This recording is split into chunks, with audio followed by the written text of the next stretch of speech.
প্রত্যেক রমজানেই আমি চেষ্টা করি চিকেন সাসলিক বানাতে। এটা পোলাও, নান, পরোটা, খিচুড়ি সবটার সাথেই সুন্দর মানিয়ে যায়। এজন্য প্রথমেই নিয়েছি চিকেন কিউব করে, যেটা আগেই ধুয়ে পানি ঝরিয়ে রেখেছিলাম। দিলাম আদা রসুন বাটা, মরিচের গুঁড়া, দিয়েছি ভাজা জিরার গুঁড়া, গরম মশলার গুঁড়া, জিরা ধনিয়ার গুঁড়া, দিয়েছি লবণটা মাপ মতো দিতে হবে, কারণ সয়া সস দিচ্ছি 1 চামচ। তারপর টমেটো সস 1 চামচ।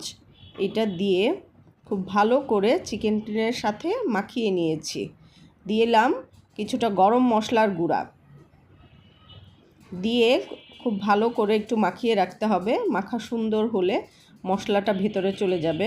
এরপর ঢেকে আধা ঘন্টার জন্য রেখে দিয়েছি।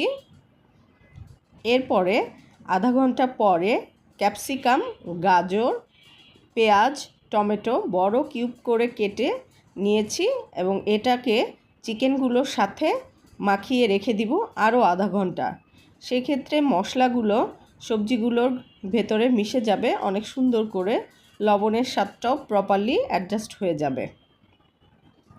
এরপরে সাসলিকের কাঠি নিলাম কিছু, যেগুলোকে আমি আগেই পানিতে ভিজিয়ে রেখেছিলাম। ভিজিয়ে রাখলে চিকেনগুলো এটার গায়ে আটকে যায় না। এখন একে একে কাঠির মধ্যে গেঁথে নিব।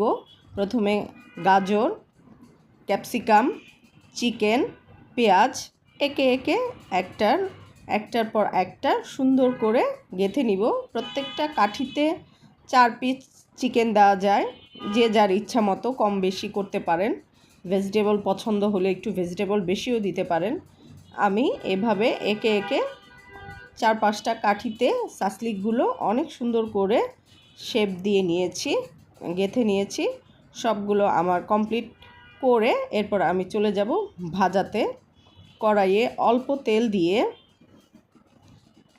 সাসলিকগুলো ভেজে নিব।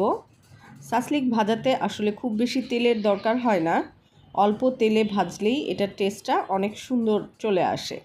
তো আমি গেঁথে নিলাম একে একে, আপনারা দেখতেই পাচ্ছেন অনেক সুন্দর করে সবগুলোকে গেঁথে নিয়েছি।